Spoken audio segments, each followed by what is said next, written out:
Today on Ramblings with Rebecca, we're going to explore the Ivory Tower. This is going to be entertaining, I hope, and somewhat ironic in that I'm going to talk about the Ivory Tower academically, and thus it gets very meta and kind of ridiculous. The term Ivory Tower means many things, okay? Ivory, as in, like the whitish color, and or ivory as an elephant tusk, tower, tall building thing, often on castles, whatever. The Ivory Tower, we see it in the Bible, Song of Solomon. It's also used as a nickname of sorts for Mary. So it has connotations of purity and good things or beautiful things. But of course, it also has come to be kind of shorthand for academia, and particularly not necessarily the nicest shorthand for academia. It's used to kind of poke fun at or talk about, point toward this special disconnected world where intellectuals are questioning and encountering and dealing with things, thinking about things, talking about things that don't actually have any kind of connection to, assistance for, thing to say about actual concerns, practical concerns of everyday life. This kind of like want to desirous disconnect from modern life, from the everyday world, from the concerns of the common man, so to speak. So definite connotations of kind of academic elitism, useless research, excessive specialization that doesn't serve to actually help anyone, this kind of thing.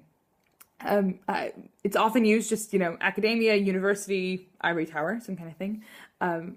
Particularly perhaps some of the humanities, philosophy, really often described as Ivory Tower kind of concerns. We can see and feel and touch, the products of scientific research and those kind of things, right? They come to us in our drugs and those kind of things. We like them. But, what's the point of, philosophy or this kind of art or, this kind of super specialized geographic or environmental peace building or whatever kind of work? Is, this kind of world something that is, very much the domain of a few privileged who just, are able to sit around high in the clouds, rambling in circles about things without actually needing to do anything or, deal with, getting food on the table, just handling actual everyday life. So this first sentence, and so this is we're gonna get ridiculous. We're gonna do a little bit more history of the term Ivory Tower. 1837, French poem. I'm not going to try to pronounce the name, but what we think is kind of the first modern usage of this phrase, Ivory Tower, as something like pointing at like an unworldly dreamer, someone who's not very helpful, not very practical. So fun story there.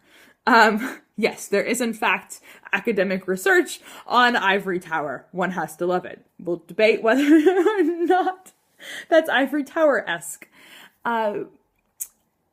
There's also, I would say, there's a lot of criticisms, I would say, to be made of academia and the kinds of research that perhaps are disconnected and not helpful. There is also, of course, the issue of how do we value different forms of knowledge? How do we help intellectuals to be more useful? Are those incentive structures built in to university systems? We now have, Oxford literally has ivory towers, right, which is just great and fun. And so I'm, kind of facing this question, because my skills are academic. I love it. I'm totally intellectual. It geeks me out. I just get really, really thrilled. But this issue of I'm in the Ivory Tower, are there stairs or do I have to jump, right? Like, how do I get down? How do I get back up, right? If I want to, how can we imagine a kind of academia that isn't stuck high up in the clouds and useful only to itself? So that's, firstly, hopefully what kind of Ramblings was made to do is to hopefully try and make this a little bit more accessible, some of these theories and whatnot.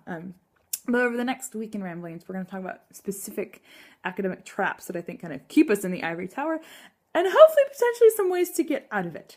And I would very much welcome thoughts, suggestions, ideas, criticisms for whether or not you think this is helpful or useful or even worth bothering with.